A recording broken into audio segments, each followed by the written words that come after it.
Bom dia a todos. Vamos dar sequência ao nosso estudo do livro de Atos. Nós terminamos o parágrafo do capítulo 5, o trecho que vai dos versículos 1 a 11, e agora nós vamos estudar o trecho que vai do 12 ao 16. Então esse é o nosso trecho agora, Atos 5, de 12 a 16. Abra sua Bíblia, nós vamos fazer a leitura e depois então vamos fazer as divisões e caminhar observando cada um dos versículos. Atos 5, de 12 a 16.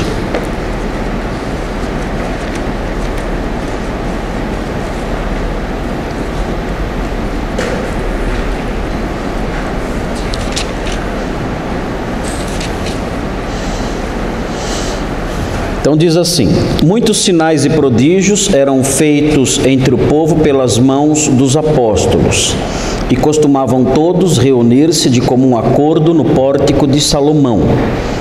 Mas dos restantes ninguém ousava ajuntar-se a eles, porém o povo lhes tributava grande admiração.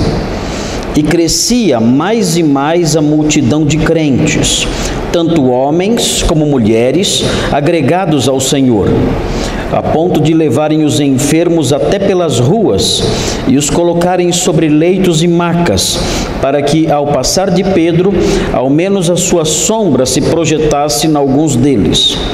Afluía também muita gente das cidades vizinhas a Jerusalém, levando doentes e atormentados de espíritos imundos, e todos eram curados. Muito bem, irmãos, nós vamos dividir esse texto em três partes. Notem bem, esse texto ele mostra um ambiente, mostra um cenário. Esse cenário é um cenário muito positivo, é um cenário muito bom.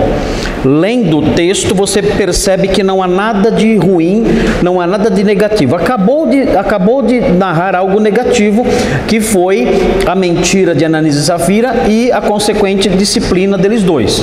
No texto que eu disse ser o texto mais terrível do livro de Atos, o texto mais pesado, mais amargo do livro de Atos. Então nós já estudamos esse texto. Agora Lucas, ele muda a cor da narrativa, a narrativa que era cinzenta, pesada, uma narrativa até macabra, né? Falando de morte, de juízo, de castigo. Ele muda agora e volta a narrar, a descrever a igreja com cores mais vivas, mais bonitas, mais alegres. Mas notem bem, o objetivo dessa descrição é mostrar um ambiente que vai gerar problemas. O objetivo não é só descrever a igreja, claro que esse é o objetivo, descrever a igreja, mas é descrever a igreja num ambiente que vai gerar problemas, só que agora com gente de fora. Então, se vocês olharem, vocês leem aí os versículos 12 a 16, acabaram de ler os versículos 12 a 16. Veja o 17, o que acontece? No 17 você encontra uma palavrinha, porém. Encontra ou não? Está aí ou não? Aparece a palavrinha porém. É aquela partículazinha que eu já falei várias vezes para vocês, a partículazinha que em grego é de. De é uma conjunçãozinha. Ela tem também, não é o único sentido, mas ela tem também o sentido de contraste, esse de. E Lucas usa bastante essa expressãozinha de, porém, mas. Então o que acontece? Ele usa essa expressãozinha de novo no versículo 17 para mostrar algo ruim que vai acontecer por causa desse ambiente tão positivo e tão bom que nós acabamos de conhecer quando lemos os versículos 12 ao 16. Olha o que ele fala no 17: levantando-se, porém, o sumo sacerdote e todos os que estavam com ele, isto é, a seita dos saduceus, tomaram-se de inveja. O que aconteceu? Todo esse ambiente bonito, toda essa descrição positiva, boa, aprovada por nós e por Deus, tudo isso gera inveja. As autoridades judaicas, elas vão olhar para tudo isso, elas vão ver tudo isso, isso vai chamar a atenção, vão ver tudo isso e vão ficar com inveja. E ficando com inveja, a inveja nunca fica só lá dentro. Ela nunca fica só lá dentro. Ela, de algum jeito, ela vem para fora. A inveja nunca fica só lá. Ela é um sentimento. Ela é um sentimento que a pessoa tem lá dentro e fica lá, mas ela nunca deixa de se expressar. Ela vai se expressar de uma forma forte ou leve, mas ela vai se expressar. Ela vai se expressar ou em maledicência, ou em antipatia, ou em inimizade, ou em críticas, mas ela vai vir para fora. Ela não consegue, a inveja não consegue ficar só lá dentro. E é o que vai acontecer aqui também. A inveja vai fazer com que eles façam alguma coisa. E aí então surgem novamente problemas para a igreja. E nós vamos caminhando no meio disso aí. Notem bem, a igreja ainda não saiu de Jerusalém. Jesus disse, olha, vocês vão receber poder e vocês serão testemunhas, minhas testemunhas, em toda a Judéia e Samaria, Jerusalém, Judéia, Samaria e até os confins da terra. Mas eles ainda não saíram nem do comecinho. Falou assim, olha, vocês serão minhas testemunhas em Jerusalém. Eles não saíram daí ainda. Eles ainda estão em Jerusalém. Eles não foram para a Judéia, Samaria, não foram. Ainda estão em Jerusalém. Então o que acontece? Lucas não critica isso. Então talvez não devamos criticar também, porque Lucas não critica. Lucas não fala, olha, essa igreja demorou, os apóstolos se acomodaram. Ele não fala nada disso. Ele não diz isso. Tem pessoas que criticam, que falam, já está no capítulo 5 e não sai de Jerusalém. Calma aí, né? Lucas não está criticando. Lucas não está falando mal deles. Lucas não está dizendo, estão errados, não teria que ter saído logo. Ele não está fazendo isso. Então temos que tomar cuidado. Se o autor narra algo e não condena o que narrou, e nem há nenhum indício de que ele está reprovando o que ele está narrando, então nós temos que tomar cuidado, porque talvez não seja algo que devamos criticar também. O que acontece então? Parece que eles estão aqui em Jerusalém ainda e eles vão cumprir a ordem. Eles vão cumprir a ordem de ir por toda a Judéia, vão para Samaria também. Isso vai acontecer no capítulo 8, isso vai acontecer. Mas isso vai acontecer especialmente depois que a perseguição ficar mais forte. Então talvez Deus tenha agido dessa forma. Ele não está condenando a igreja por ficar lá em Jerusalém ainda, depois desse tempo que já passou. Não está condenando, mas talvez o livro de Atos queira mostrar para nós que a perseguição não é algo tão ruim assim. É ruim do ponto de vista físico. Do ponto de vista do conforto dos crentes, é claro, ela é ruim, ninguém quer ser perseguido. Mas do ponto de vista da expansão da fé, que é o objetivo de Atos mostrar, desse ponto de vista ela não é ruim. Por quê? Porque os crentes, quando estão sendo perseguidos, eles fogem. Pode fugir? Claro que pode. Foge quando você corre, corra, né? Fuja. E quando eles fogem, eles levam a mensagem para lugares distantes.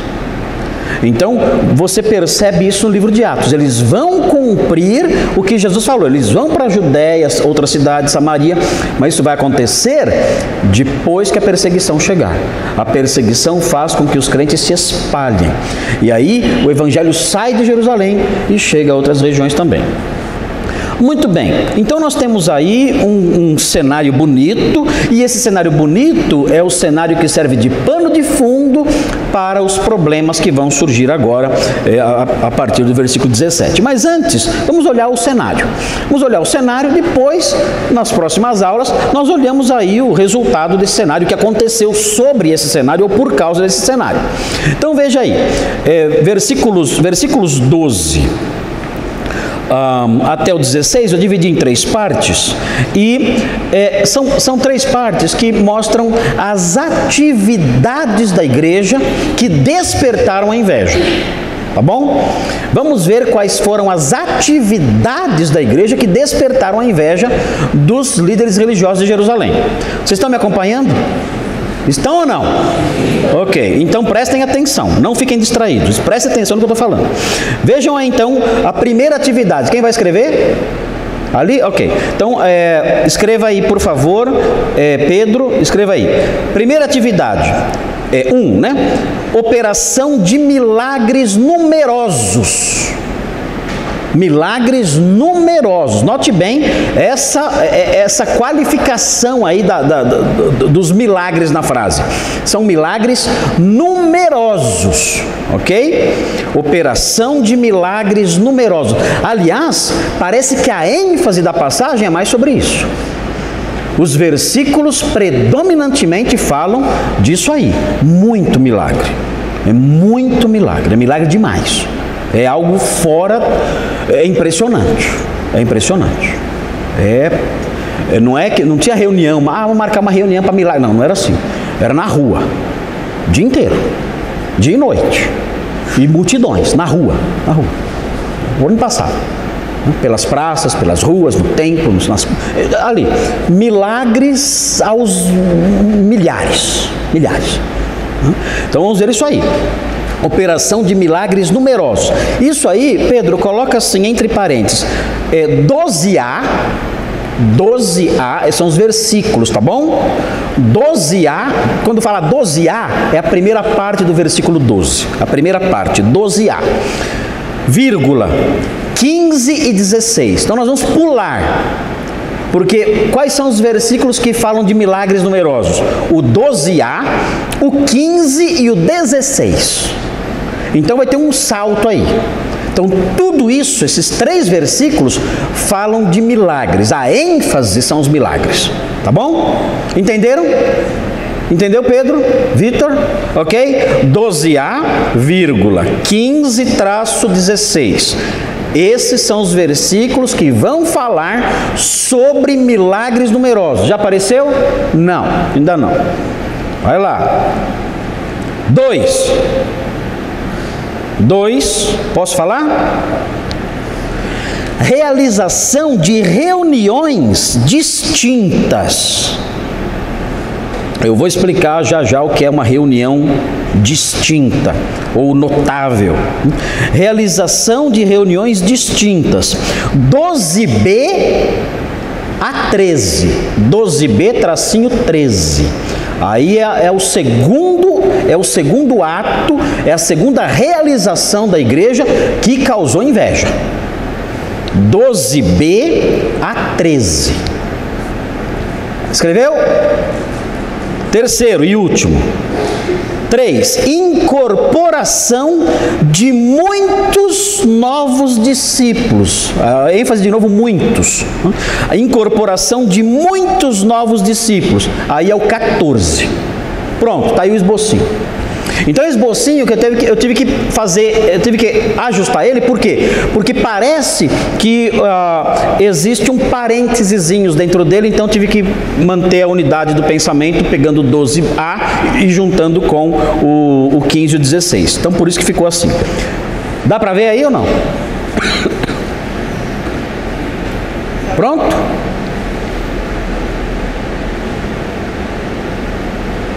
É 12a, 15 e 16. 12a, 15 e 16. Muito bem, então vamos ver aí a primeira parte. Olha só o que diz aí. Muitos sinais e prodígios eram feitos entre o povo pelas mãos dos apóstolos. A ênfase aí é na palavrinha muitos, sinais e prodígios. Ele vai explicar melhor, mais detalhadamente, esses milagres e prodígios ao descrever essas curas dos versículos 15 e 16. Veja então aí as curas do versículo 15 e do versículo 16. O texto fala assim: a ponto de levarem os enfermos até pelas ruas e os colocarem sobre leitos e macas, para que ao passar Pedro, ao menos a sua sombra se projetasse em alguns deles. Note bem, Aqui nós temos aqui uma prática do povo e Lucas não explica se essa prática funcionava. Quando a sombra de Pedro passava, as pessoas eram curadas?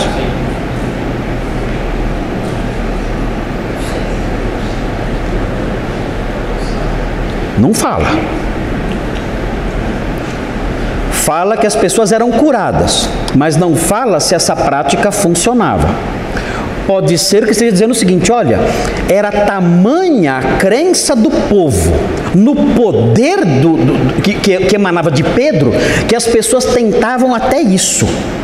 Elas chegavam a esse ponto, porque notem bem, existia antigamente existiam crenças relacionadas aos poderes mágicos da sombra de alguém. Então pode ser que muitos judeus criam nisso.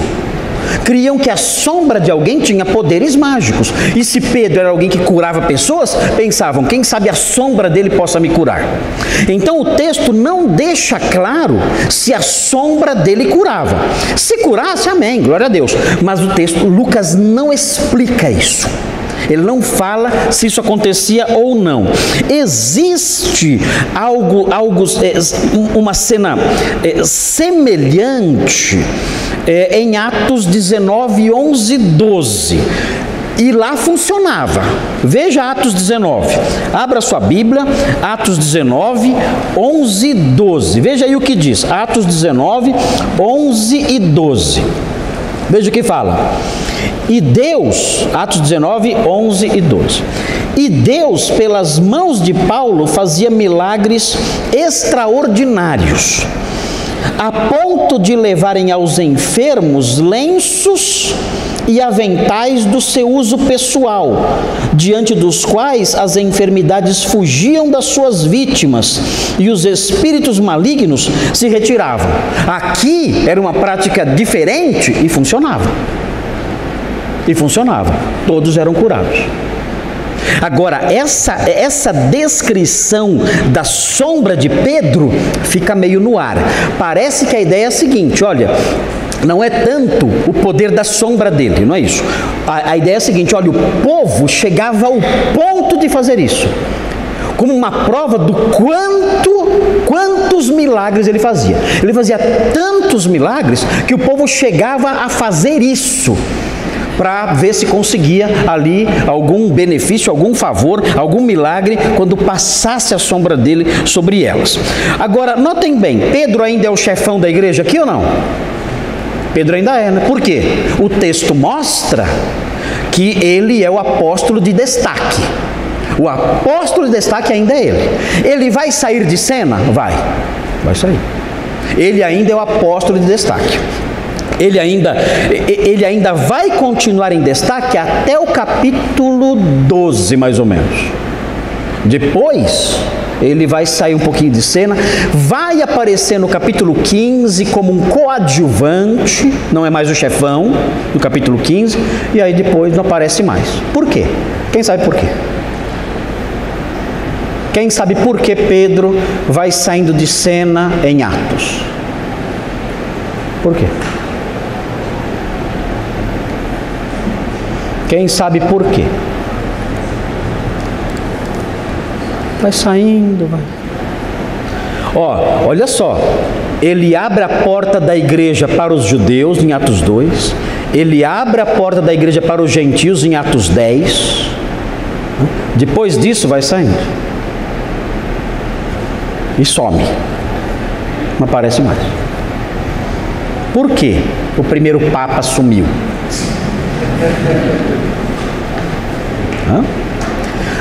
É muito simples, irmãos. O que Jesus disse para Pedro? Tu és Pedro, e sobre esta pedra edificarei a minha igreja, e as portas do inferno não prevalecerão contra ela. Qual era a função principal de Pedro na história da igreja cristã? Ele lançaria os fundamentos da igreja cristã. Ele abriu as portas para os judeus e para os gentios. Tu és Pedro, e eu vou usar você. Você vai ser a pedra sobre a qual eu vou edificar a minha igreja. Você vai ser a pessoa que vai lançar esses fundamentos. E ele fez isso. Ele funcionou como essa pedra. Depois dessa função tão importante, ele vai saindo de cena. Ah, mas a pedra não é Jesus? Meu Deus. Nesse texto, não. Nesse texto, a pedra é Pedro. Ah, mas a pedra, eu sei que a pedra é Jesus. Sai daqui, senão que tá com uma pedra. Eu sei que a pedra é Jesus. Jesus é a pedra angular. Jesus é a pedra principal. Jesus é a pedra de esquina. Ninguém tem dúvida disso. Ninguém. Mas nesse texto de Mateus 16, a pedra é Pedro. Tu és Pedro, e sobre esta pedra edificarei a minha igreja. E ele fez isso. Ele usou Pedro como uma base, um fundamento para trazer os judeus à igreja e para trazer os gentios à igreja. Atos 2 e Atos 10. Depois disso, ele foi saindo de cena, porque o seu papel principal, fundamental, foi cumprido. Então ele foi dando espaço para outras pessoas, pastores começaram a liderar a igreja de Jerusalém. O apóstolo Paulo começa a se destacar como apóstolo evangelista dos gentios ao mundo todo. Então aí o cenário já não é mais um cenário em que Pedro está ali atuando de modo tão preeminente. Ele cumpriu o seu papel. O que Jesus falou era isso mesmo. Pedro era a única pedra? Não. A Bíblia fala em Efésios 2 que a igreja é edificada sobre o fundamento dos apóstolos e profetas. Todos os apóstolos são pedra, todos. Todos os apóstolos são pedras no fundamento, mas Pedro teve um destaque especial, porque por meio dele, judeus e gentios compuseram a igreja, entraram para a igreja. Ele abriu a porta, ele lançou essa base, judeus e gentios, sendo agora o povo de Deus. Então é por isso que ele vai saindo de cena, ok? Então se alguém perguntar, naquela passagem, quem é a pedra? Sem problemas, é Pedro. Quando Jesus falou, tu és Pedro e sobre esta pedra, quem é Pedro? É Pedro.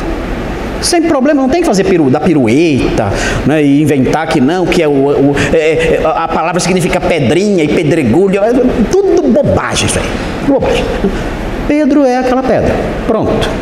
Agora, a pedra fundamental, a pedra principal é Jesus, não tem dúvida. E os demais apóstolos também são pedras. Pedro só recebeu destaque porque ele teve esse papel que eu mencionei, abrindo as portas para os judeus e gentios que compuseram a igreja. Muito bem, veja aí na sequência então Pedro tem esse destaque, ele ainda está ali presente, e aí o texto diz que afluía muita gente das cidades vizinhas, são muitas pessoas, cidades vizinhas de Jerusalém. Está travando aqui meu computador. Levando doentes e atormentados de espíritos imundos, e todos eram curados. Gente, quais eram as doenças que tinha na época? Quem sabe? Quando fala sobre doença, isso aqui é algo, é sério. Vamos lembrar que estamos falando sobre o século I. Tinha médico no século I? Tinha sim. Como eram os médicos no século I? Como eles agiam? Os médicos eram uma mistura de pessoas que sabiam lidar com ervas e também feitiçaria. Então, os médicos, eles eram meio farmacêuticos e meio feiticeiros. Na cabeça dos médicos, a cura vinha de modo sobrenatural. Então eles tinham que realizar ali algum ritualzinho ali para fazer as curas das pessoas. Tinham assim essas superstições na época, misturava tudo isso. Então as pessoas, quando procuravam médicos, elas sabiam que elas teriam que se sujeitar a certas cerimônias e também a usar certas coisas ali, certas ervas para tentar curar alguma doença. Aquela mulher, por exemplo, que tinha um fluxo no sangue, como iriam curar aquela mulher? Qual seria a forma de curar aquela mulher? Então, não tinha como, não tinha como dar analgésico, não tinha isso. Como estancar aquilo tudo? A Bíblia fala que ela passou por muitos médicos, quem fala é o evangelista Marcos. Ela passou por muitos médicos, perdeu tudo que ela tinha, gastou tudo que ela tinha e ninguém a curou de nada. Então Marcos, ele narra desse jeito. Já Lucas é médico. Então Lucas não enfatiza tanto os médicos lá.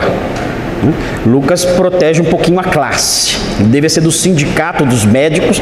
Então ele não descreveu assim com tanta força, né, e tanta carga negativa o papel dos médicos. Já Marcos, ele desce a linha nos médicos. Fala, olha, ela gastou tudo que ela tinha e os médicos não resolveram nada.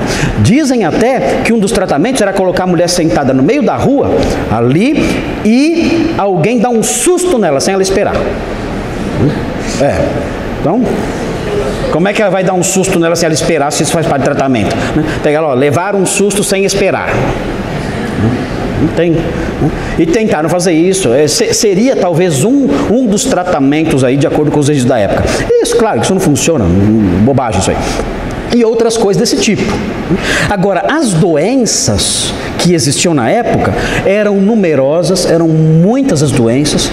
Para a maioria delas não tinha cura, não tinha jeito, não tinha como tratar. O sofrimento era muito grande, muito grande. Nós vivemos numa época muito privilegiada. Nós, se temos uma dor de cabeça, nós temos um analgésico. Temos qualquer cólica, temos lá o nosso remedinho, né? Temos exames, temos tratamentos, nós podemos sofrer menos, nós sofremos menos por causa de doenças. Naquela época não era assim. Eu fiz uma pesquisa em alguns livros. Tem 2 livros que se destacam falando sobre a condição social no século I. Um deles é de um alemão chamado Joachim Jeremia. Ele escreveu um livro chamado Jerusalém nos Tempos de Jesus. Esse livro tem pouca informação sobre doenças da época. Tem um outro livro de um padre chamado Henri Daniel Hopes, é um francês. Ele escreveu um livro chamado Vida Diária nos Tempos de Jesus. E ele fala sobre as doenças da época. E eu fiz uma lista, lendo o capítulo sobre as doenças, e eu vou falar para vocês quais eram as doenças que eram comuns demais naqueles dias, porque o livro de Atos não narra quais eram as doenças que ele curava. Pedro curava doenças, mas não fala quais eram as doenças. Então eu vou falar aqui para vocês. Primeiro, inflamação dos pulmões. Inflamação dos pulmões era uma doença comum naqueles dias. E também a pneumonia.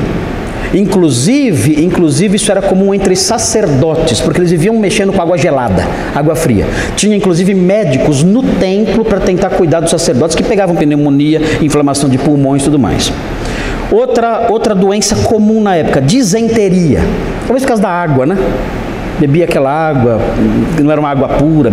Alimentos também. Frutas. Será que tinha costume de lavar fruta? Será que tinha costume? Vou lavar fruta para comer. Não tinha esse costume, então comia. Isso gerava esses problemas aí, intestinais, disenteria. Outro problema, malária. Lembra a sogra de Pedro? O texto fala que ela estava com uma febre violenta. Isso pode ser decorrente de malária. Encontraram indícios da existência de malária perto do Rio Jordão. Outro problema, doenças nos olhos, cegueira. Muita gente cega ou com outros problemas de cegueira. O Hospital de Jerusalém até hoje atende milhares de pessoas, o Hospital de Olhos de Jerusalém atende milhares de pessoas, porque os problemas nos olhos naquele país são muito constantes, dizem inclusive por causa do pó fino ali que existe ali naquela terra. Paralisia, também outra doença, muito comum na época. Hidropsia. Eu não sabia o que era isso, eu olhei na internet. É uma doença horrível, a pessoa fica inchada, não é isso, Jimmy? Hidropsia, a pessoa fica inchada, toda inchada. Muito feia essa doença. Hemorroidas também. Surdez. Surdez é ruim porque você vai repreender a doença e o cara não ouve.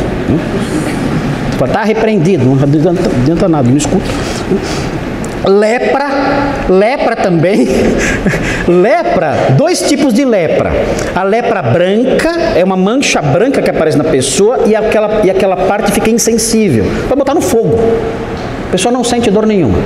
E a lepra nodular. Essa lepra nodular, eu nunca vi essa lepra, não. Acho que eu vi uma vez. Sai caroços no corpo inteiro, no corpo da pessoa. Na parte onde está a lepra, fica tudo cheio de caroço. Esse é um outro tipo de lepra. Lepra nodular.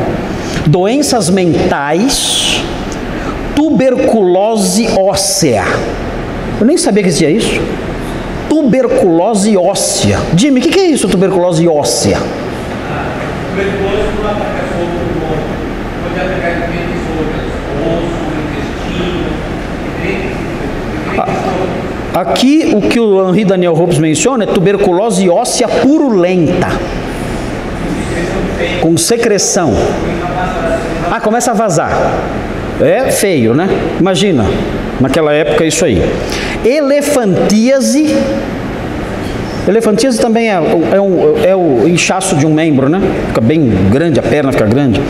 Dermatoses, as mais diversas, doenças venéreas, reumatismo, tumores, traumatismos e fraturas decorrentes de acidentes, não curava, não tinha como curar fraturas, ficava lá o órgão, o membro deformado, e problemas dentários também, não tinha dentista, né? Tudo isso aí, essas coisas todas eram as doenças que existiam na época.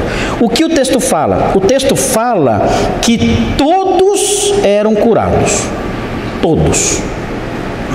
Era algo extraordinário, porque as pessoas que procuravam Pedro, todas elas saíam sem mais nenhum problema. Era uma cura verdadeira. Note bem, não eram essas curas piratas que tem hoje. As pessoas percebiam a cura. Por quê? Porque essas doenças são verificáveis. Não estamos falando aqui de, eu estava com dor no braço, estava com dor na mão, eu estou com dor de cabeça. Não é esse tipo de coisa. Eram doenças visíveis, notáveis, gritantes, horríveis. E eram levadas lá, colocadas nas ruas, e Pedro passava, e não somente ele, mas os demais apóstolos, não era só Pedro que curava, mas os apóstolos também curavam, e todos, sem exceção, eram curados. Então o que nós temos aqui é um episódio da história bíblica singular. Poucas vezes na história bíblica nós temos algo assim, pouquíssimas vezes. Nós tivemos algo assim nos dias de Jesus. Jesus fez muito isso, mas agora logo em seguida aqui nós temos os apóstolos fazendo isso. Isso aqui no livro de Atos vai começar a diminuir, não vai continuar assim. Isso vai acontecer de novo, lá mais ou menos para o finzinho, mas é mais raro, mais esporádico. Vai acabando, e você não vê mais isso no livro de Atos depois. Mas aqui nesse momento, nesse instante, no começo do livro, gente, é um estardalhaço. Todo mundo sendo curado. É algo fora da linha. Não dá para imaginar algo assim. E essas doenças que estamos falando aqui. O texto fala também, no 16, que os atormentados por espíritos imundos eram curados também. Então havia também expulsão de demônios, só que ele não descreve como era. No capítulo 8 tem uma descrição, veja no 8, Atos 8, 5 a 8. Atos 8, 5 a 8. Veja aí, Atos 8, 5 a 8. Fala assim: Filipe, descendo a cidade de Samaria, anunciava-lhes a Cristo. As multidões atendiam unânimes às coisas que Filipe dizia, ouvindo-as e vendo os sinais que ele operava. Pois os espíritos imundos de muitos possessos saíam gritando em alta voz, e muitos paralíticos e coxos foram curados, e houve grande alegria naquela cidade. Então note, aqui o texto explica como era a expulsão dos demônios. O texto fala que eles saíam gritando em alta voz. Deve ser horrível isso, né? Deve ser horrível isso aí. Eles não ficavam dando entrevista no microfone.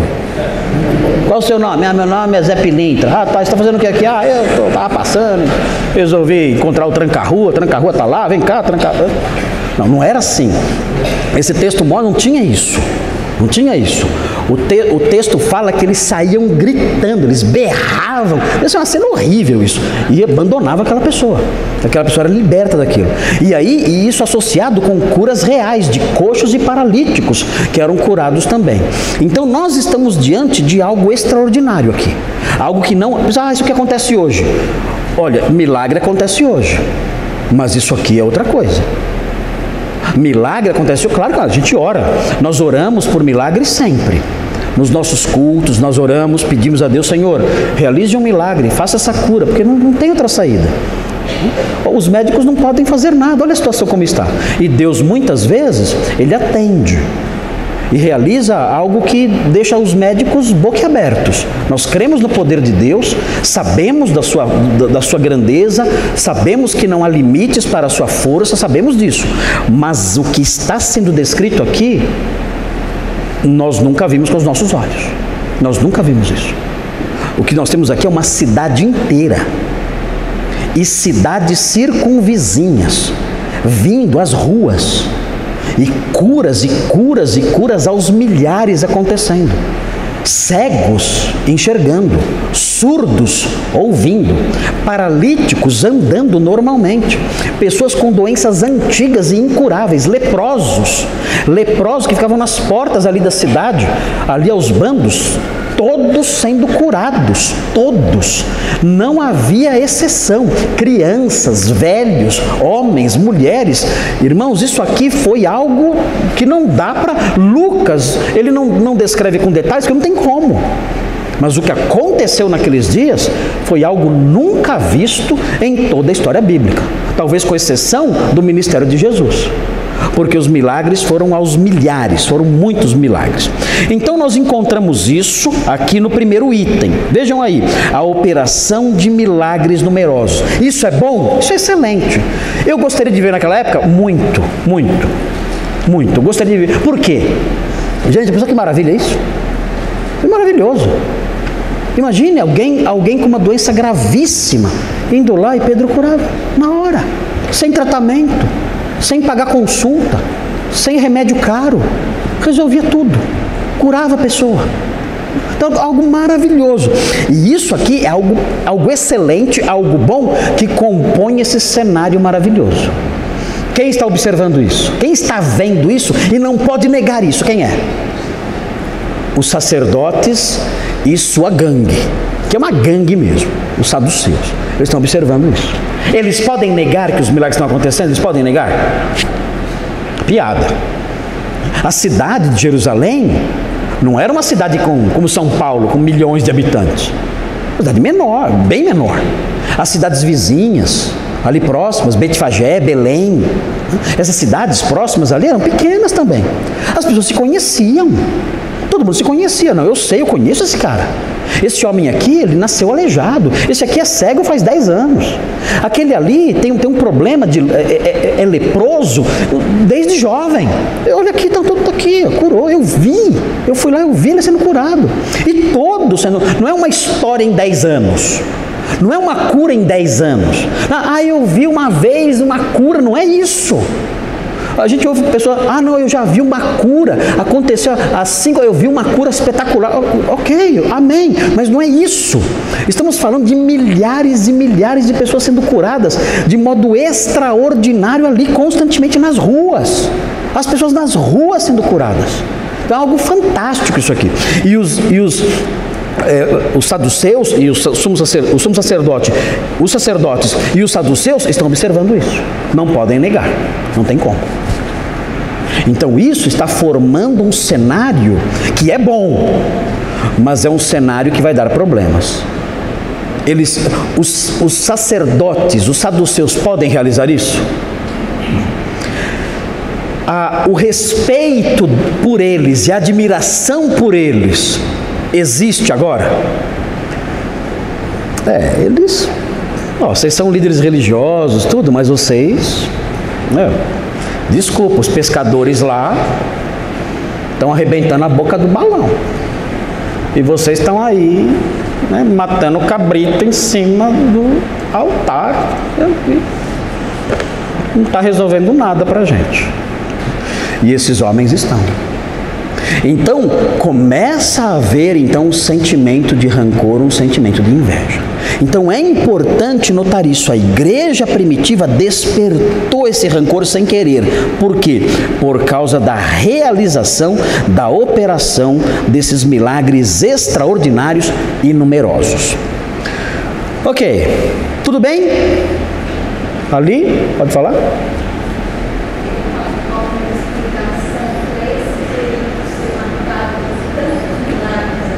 Tem. O autor de Hebreus fala que esse período foi marcado por tantos milagres assim, porque Deus queria autenticar a mensagem apostólica. O que eram esses milagres? Eram como que um selo da aprovação de Deus, dizendo: olha, o que esses homens falam é verdade. Veja como eu estou com eles. Vejam como eu aprovo o que eles fazem por meio dessa realização extraordinária de milagres aos milhares. E indubitáveis, inequívocos. Então, notem como eu estou abençoando essa mensagem.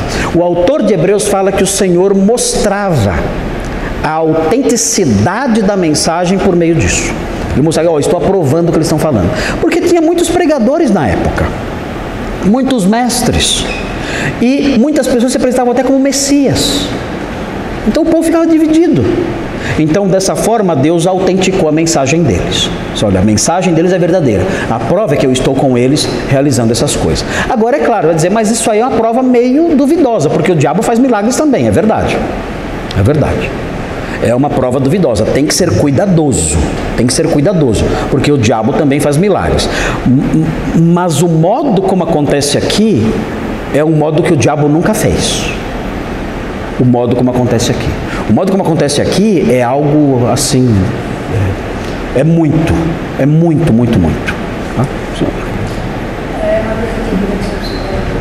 Lucas era médico, né? Sim. Na realidade, o senhor disse que nessa época não existia médico. Sim. Era uma mistura das duas coisas. O Lucas era assim? O Lucas certamente era assim. Ele conhecia plantas que tinham algum efeito terapêutico. Aliviar a dor de alguém, o uso de certas misturas, era o que tinha na época. Talvez tinha cirurgia na época, talvez nos dentes poderia ter, na cabeça também tinha, algumas formas de sangria, esse tipo de coisa. Era algo muito basiquinho, né? Agora, Lucas, ele é um cristão, então ele não usava, né, de cerimônias místicas para curar, né? Mas certamente ele estudava as propriedades medicinais de certas ervas e aplicava isso, porque há ervas que têm propriedades assim, não tem? Não tem ervas que aliviam a dor, ou ervas que servem como anestésico, não tem isso? Tem isso aí, não tem? Tem essas coisas. Então, não vai usar maconha também, né? Aí não vê nada, né? Eu não vejo nada.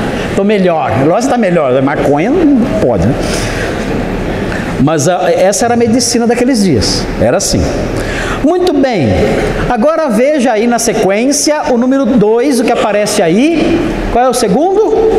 Outra coisa causou inveja. Realização de reuniões distintas. Então, é aquela história, eu quero reconstruir a igreja de Atos. Desculpa, não vai rolar. Não vai rolar porque a igreja de Atos é muito singular. A gente tem que tentar, como o Lucas descreve ela muito bem, nós temos que tentar nos aproximar no que for possível, né? Mas há coisas que não tem como. Como é que você vai reproduzir esses milagres aí? Como é que você vai fazer isso? De que jeito? Não tem como, não depende de você. Não tem como. É demais, né? A gente tenta reproduzir em outros aspectos. Esse aqui, por exemplo, realização de reuniões distintas. Aqui nós encontramos um traço que talvez nós possamos nos aproximar mais. Vamos ver então aí. Veja aí, o texto fala assim: e costumavam todos reunir-se de comum acordo no pórtico de Salomão. Então, nós já conhecemos o pórtico de Salomão já. O que era um pórtico? Pórtico era um corredor, um espaço onde havia várias colunas. Era ali um corredor comprido, largo, onde existiam várias colunas. Isso é um pórtico, ok? Eles se reuniam no pórtico de Salomão. Onde era o pórtico de Salomão? O pórtico de Salomão era no templo. O pórtico de Salomão ficava no complexo do templo. Aí ficava o pórtico de Salomão. Porque o templo, quando fala templo, você não pode pensar naquele templo do Brás do Edir Macedo. Não era daquele jeito. Aquilo é um auditório que botaram lá no templo de Salomão. É um auditório. O templo não era um auditório. O templo não era isso. O templo de Salomão, o templo de Herodes, o templo daqueles dias, não era um auditório onde as pessoas sentavam e assistiam alguma coisa. Não era isso. Não existia isso. O templo naqueles dias era um espaço menor, onde existiam os móveis ali, o lugar santo, onde o sacerdote ministrava alguns ritos e onde havia o santo dos santos, onde era uma a Arca da Aliança ficava lá, um propiciatório colocado em cima dela, e ele entrava lá no Santo dos Santos uma vez por ano, ele entrava lá para fazer propiciação pelos pecados do povo. Esse era o templo, era isso aí. Não tinha auditório para o pessoal sentar, assistir culto, não tinha isso. Então o que aconteceu? Herodes, na época de Herodes, ele fez o quê? Esse espacinho do templo, ele ampliou bastante, ele deixou o templo lá, do tamanho dele. Tá? Reconstruiu, deixou bonitinho tudo, mas o templo daquele jeito, só os sacerdotes podiam entrar lá. E em volta daquilo ele fez uma grande esplanada, uma grande praça imensa. Ele fez um aterro e ficou um pátio enorme em volta do templo, enorme. E esse pátio enorme em volta do templo, ele fez pórticos em volta, em toda a volta. Então ficou o pátio no meio, o templo ali no seu lugarzinho, outros pátios do outro lado, e na volta toda desse grande aterro ficaram os pórticos, esses corredores com colunas.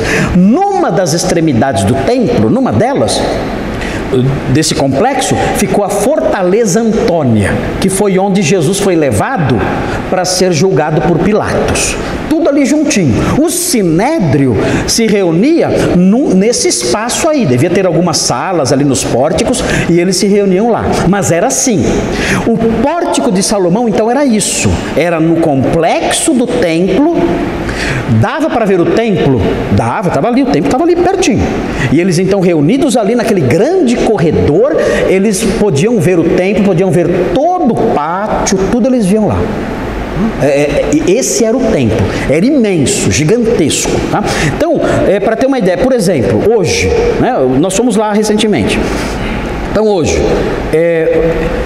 olhando aqui para esse palco aqui, é fácil entender. Olhando para esse palco aqui, se você, aqui onde eu estou, aqui tem um muro aqui é o Muro das Lamentações, aqui onde eu estou no Muro das Lamentações. Atrás de mim está o Muro das Lamentações, aqui embaixo. Aqui em cima está o pátio imenso, gigante, está aqui. Eu estou pisando lá embaixo, se eu olhar para cima aqui, estou lá embaixo, se eu olhar para cá, eu estou vendo o pátio, onde tem o templo. O templo está aqui onde está essa caixa, o templo está lá. Então aqui, estou em frente ao muro, e a esplanada está na minha frente, e o templo está lá. Só que eu não vejo a esplanada porque ele está no alto, está bem alto. Então, imagine, eu aqui embaixo, aqui o Muro das Lamentações, aqui o templo, lá naquela parede branca, lá no fundo, sabe o que é aquilo? Ali é o Pórtico de Salomão. Naquela extremidade do pátio, ali é o Pórtico de Salomão. Entenderam? Entenderam ou não? Ok. Então, o templo está aqui, ali está o Pórtico de Salomão. Naquela parede branca lá. Então o que eles faziam? Tem uma porta lá. Eles entravam por ali, vinham aqui no templo aqui para trazer os sacrifícios, tudo. E lá era o Pórtico de Salomão. Todo mundo passava por lá para entrar no pátio. E eles se reuniam lá então. Então lá era o lugar das reuniões deles. O Pórtico de Salomão. Então era um lugar aberto. Agora, eles se reuniam só lá. Olha o 45. Pastor Nicolas, leia o 45. 5:45. 5:45.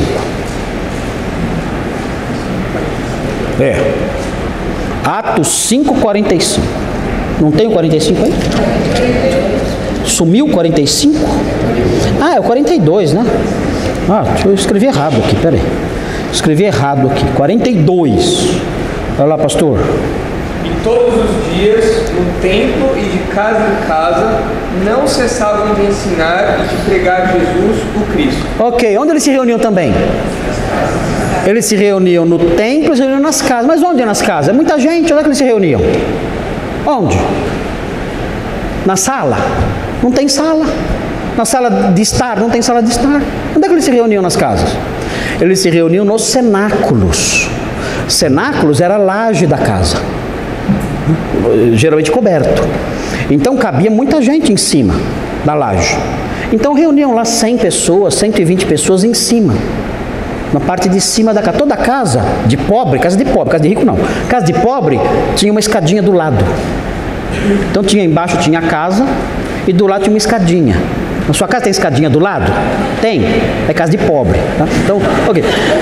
Então, era assim, tinha a casa aqui, né? Bonito, você entrava na casa, tinha um cômodo só ali, ficava lá, tá? Dormia todo mundo ali, tinha lá os vasos, um fogãozinho, ficava lá. Era lá a sua casa. Do ladinho da casa, tinha a escadinha. Você subia a escadinha, você saía na eira. Tá? Ali colocava o grão para secar, colocava coisas para secar, varalzinho para secar, era lá, né? Quando essa eira era coberta, isso era um cenáculo, era um cômodo no alto. E geralmente era grande. Então eles iam nas casas onde havia um cenáculo maior e se reuniam lá. O cenáculo onde os primeiros discípulos se reuniam, cabiam 120 pessoas. Era grande. Então eles se reuniam nesses lugares também, nas casas e no templo, lá no pórtico de Salomão, onde eu falei. Muito bem, agora olha aí o versículo 13, porque você vai ver, você vê assim, eles se reuniam lá no pórtico de Salomão. Agora, olha o que acontece aí. Tem algo estranho aí. Fala assim, ó: mas dos restantes, ninguém ousava ajuntar-se a eles, porém o povo lhes tributava grande admiração. Note bem, como os incrédulos são chamados nesse versículo. Como? Os incrédulos são chamados do quê? Vocês estão falando palavras diferentes?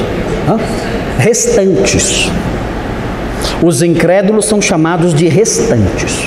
Feio, né? Os restantes. Agora, é que a tradução também não foi muito feliz, né? Na verdade, a palavrinha aqui pode ser traduzida como demais. Os demais. Pode ser os restantes, pode ser os demais. Então, por que essa palavrinha é uma palavrinha interessante? Porque mostra uma divisão. Existe uma divisão entre os crentes e os restantes. Nós não somos o mesmo povo.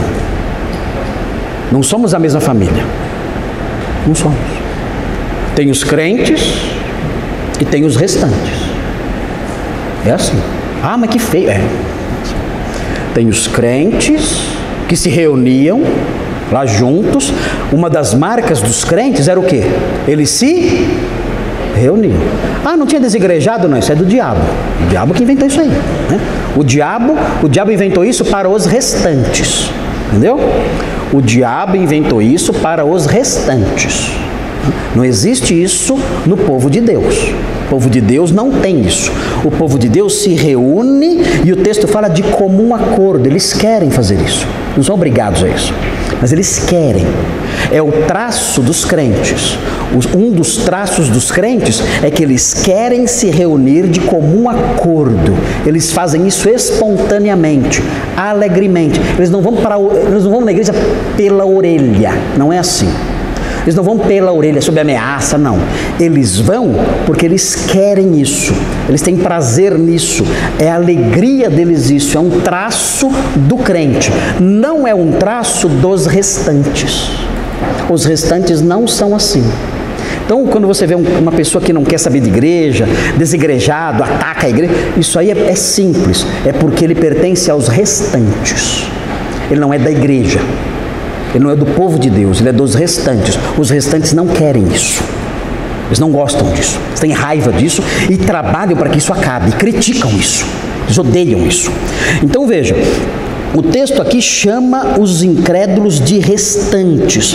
Se você olhar em Lucas 8:10, é uma linguagem comum. Lucas 8:10, pastor Nicolas, leia para a gente Lucas 8:10, deixa eu ver se eu acertei agora a referência. Lucas 8:10. Lucas 8:10.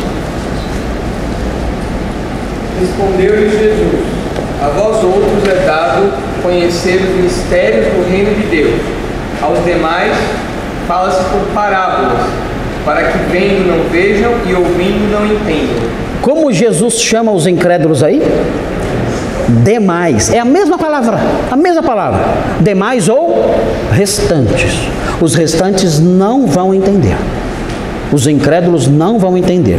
Vocês lembram do apóstolo Paulo, quando ele escreveu 1 Tessalonicenses 4? Ele fala, olha, eu quero que vocês não sejam ignorantes acerca dos que dormem, para que vocês não se entristeçam como os o quê? Os demais, os restantes.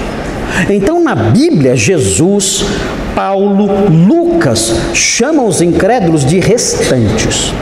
Os restantes são diferentes dos crentes. Os crentes têm certos hábitos e certas condutas. Os restantes não têm. Aqui nesse texto, o costume dos crentes é se reunir de comum acordo no templo, no pórtico de Salomão. Os restantes não gostam disso. Vejam aí o que o texto diz na sequência: mas dos restantes ninguém ousava a juntar-se a eles. Ninguém. Por que eles não queriam? Olha a sequência do versículo. Olha a sequência. Não é contraditório? Esse versículo é contraditório ou não é contraditório? Esse versículo é contraditório. Por quê? Olha que estranho. Eles falam assim, ó, com vocês eu não junto não, mas olha, eu tenho que tirar o chapéu. Faz sentido isso? O crente é meio doido mesmo, né? O crente dá um nó na cabeça da pessoa. O incrédulo olha para o crente e ele fala, olha, eu não quero ser igual a ele, mas eu admiro esse homem. Eu não quero saber desse negócio aí de estar junto. Eu não quero me juntar a esse grupo, mas eu tenho que tirar o chapéu para esse grupo. Junto com eles, não vou estar nunca, mas que eu tenho uma admiração imensa, isso eu tenho. Por que eles não querem estar juntos com os crentes? Por quê? Primeira coisa, se eles se juntassem aos crentes, no quartel-general dos sacerdotes, eles corriam perigo. Esse é o primeiro fator. O incrédulo não quer ser associado aos crentes, porque isso gera hostilidades. Então o incrédulo lhe admira, mas ele fala, eu não vou me juntar porque isso pode gerar hostilidades. Eu vou ser visto lá. Olha, o templo está aqui, ó, e o pórtico está lá. Os sacerdotes vão me ver lá. Eu não quero me associar. Vai sobrar para mim. Eu não quero me associar. Então, essa era a mentalidade. Por que outro motivo eles não queriam se associar? Outro motivo. Acabamos de estudar domingo passado. A igreja não era um clubinho. O que acontecia com quem pisava na bola? Tinha lá a equipe de sepultamento, né? Tinha lá departamento de sepultamento da Igreja Batista de Jerusalém. Estava lá. Mentiu? Menti. Leva para o cemitério. Era assim. Então, o que acontecia?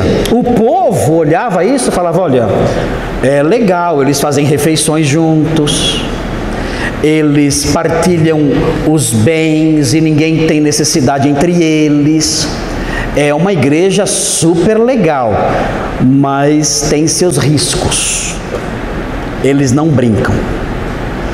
Se alguém se desvia, o risco de juízo é muito grande.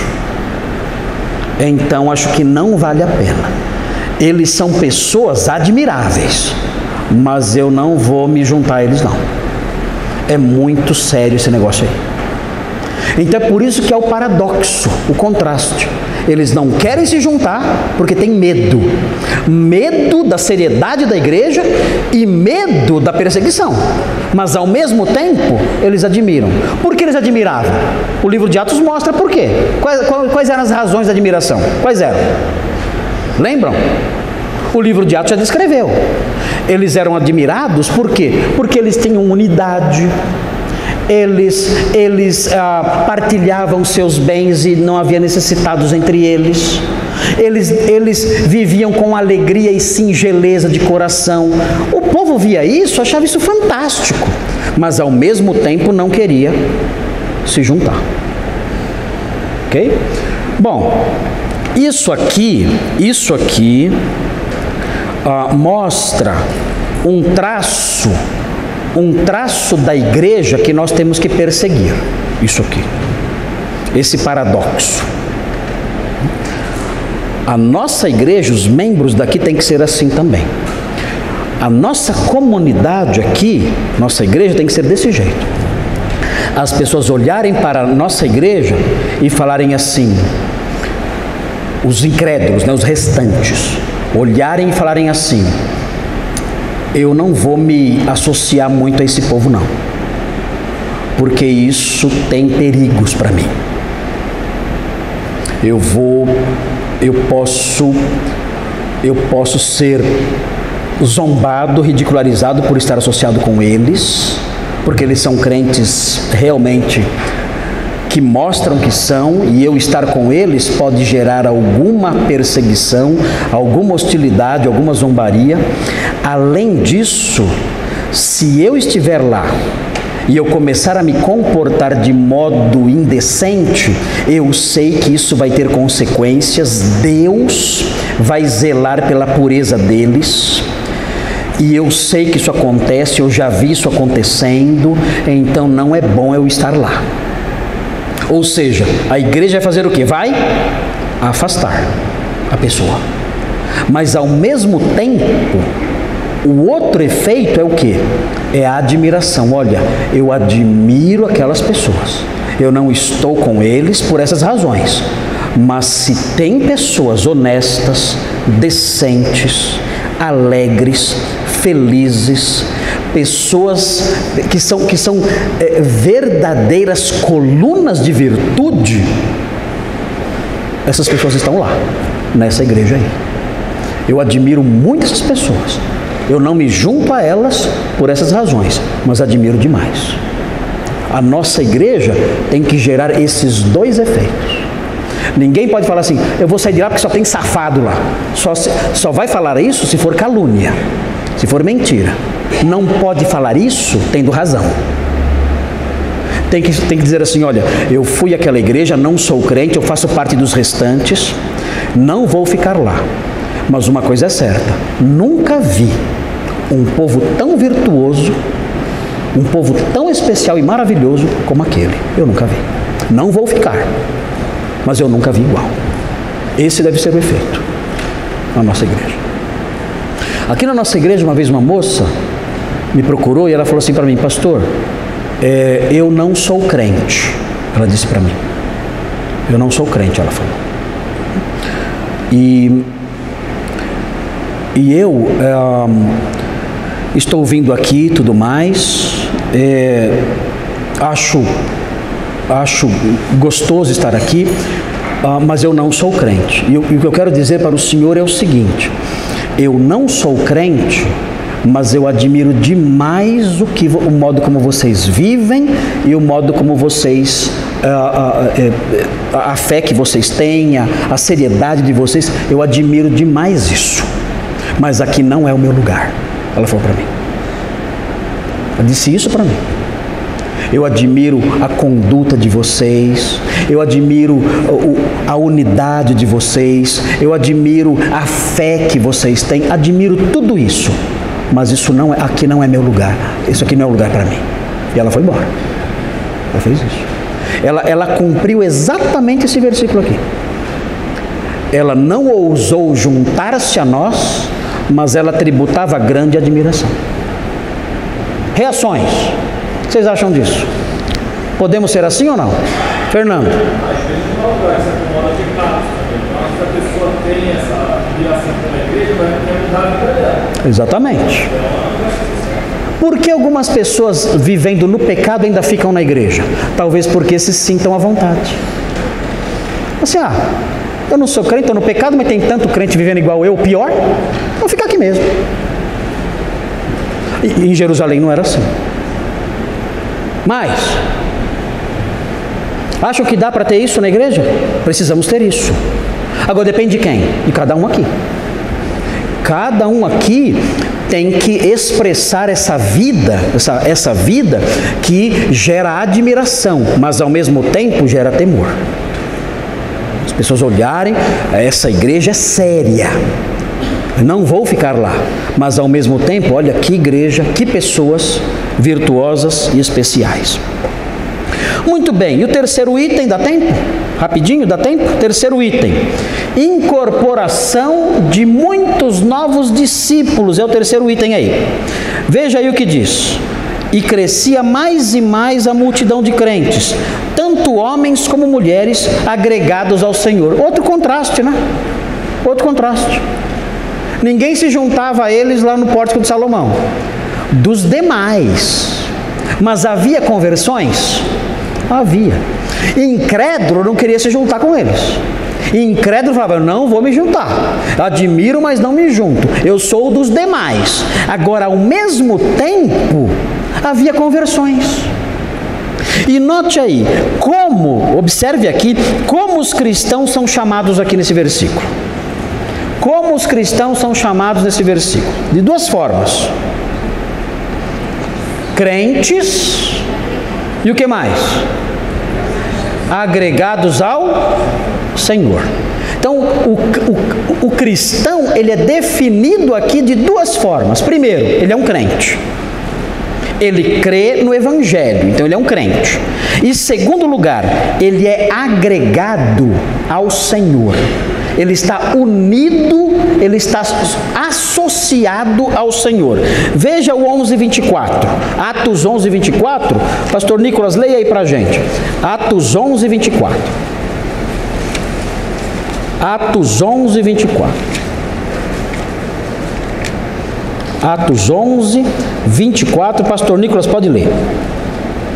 Porque era homem bom, cheio do Espírito Santo e de fé, e muita gente se uniu ao Senhor. Olha aí, o que é o crente? É alguém que se uniu ao? O crente é alguém que se uniu ao Senhor. O cristão é crente, ele crê no Evangelho e ele se uniu ao Senhor. Essa é a definição do crente. Agora note bem, quando você vê a palavrinha agregado aí, o verbo agregar, está na voz ativa ou na voz passiva? Está na voz ativa ou passiva? Voz passiva. Eles foram agregados. Quem é o sujeito disso? Quem realiza a agregação? Eles foram agregados. Quem os agregou? Não fala aqui. Não fala. Mas quem foi? Quem vocês acham que foi? Quem os agregou? Quem? O ator, né? o agente dessa ação, né? que agrega as pessoas ao Senhor é o próprio Senhor. O Senhor ia acrescentando, como diz o próprio texto de Atos, o Senhor ia acrescentando dia após dia os que iam sendo salvos. Então essa igreja mostra esse crescimento, a incorporação de muitos novos discípulos, esse crescimento real. E era real por quê? Porque o Senhor ia somando, trazendo pessoas que se uniam a Ele, eram crentes de verdade, cristãos de verdade, criam no Evangelho, crentes, e se uniam ao Senhor. É outra definição do crente. O crente é alguém unido ao Senhor. Então esse é o cenário, está aí. Olha aí, olha o cenário. Bonitinho? Bonito? Lindo esse cenário. Olha só, operação de milagres numerosos, milhares de milagres. Realização de reuniões que os incrédulos nem queriam chegar perto. Isso aí não é para mim. Eram reuniões honrosas, reuniões sérias. Será que os crentes nessas reuniões eles ficavam dando gargalhada e rolando no chão? O que vocês acham? Vocês acham? Será que eles ficavam dançando e pulando e gritando? Será que eles faziam isso? Será que era assim as reuniões? Claro que não.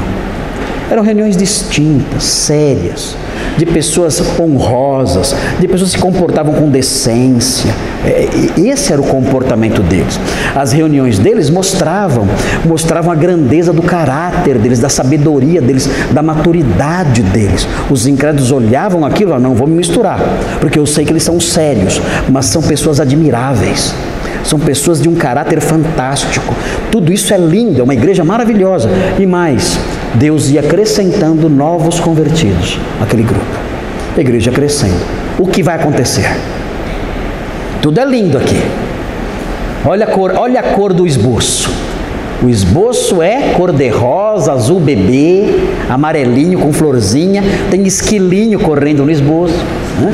Tem esquilinhos correndo, coelhinhos brincando, tudo fofinho. Tudo que fofo. Que fofo. Que fofo o nosso esboço. O que vai acontecer agora? É lindo? É lindo. Então prepare-se. Você quer uma igreja assim? Quer? Você quer uma igreja assim? Então prepare-se.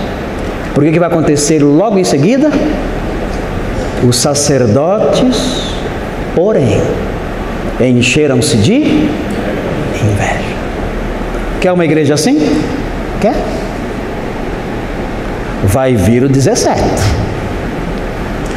Quer a igreja do 12 ao 16? Eu quero, adorei. Okay. Vai vir o 17. Você não quer o 17? Não. É fácil. Você não quer o 17? Não. É fácil. É fácil. É só apagar o 12 ao 16. Apagou o 12 ao 16? Não existe 17. Simples. Transforme a igreja num chiqueiro. Transforma a igreja numa aglomeração aí de pessoas que não tem compromisso nenhum com Jesus, são um bando de incrédulo, vida torta, vida suja. Transforma isso aí. Pregação falsa, mentiras, isso aí. O 17 nunca ocorrerá. E a igreja vai ter sossego pelos séculos dos séculos, não tem problema nenhum. Agora, se quiser construir uma igreja assim, o 17 virá. Vai ter problemas. E nós temos que estar prontos se nós queremos uma igreja séria, porque a igreja séria vai gerar invejas, ataques, perseguições e sofrimento.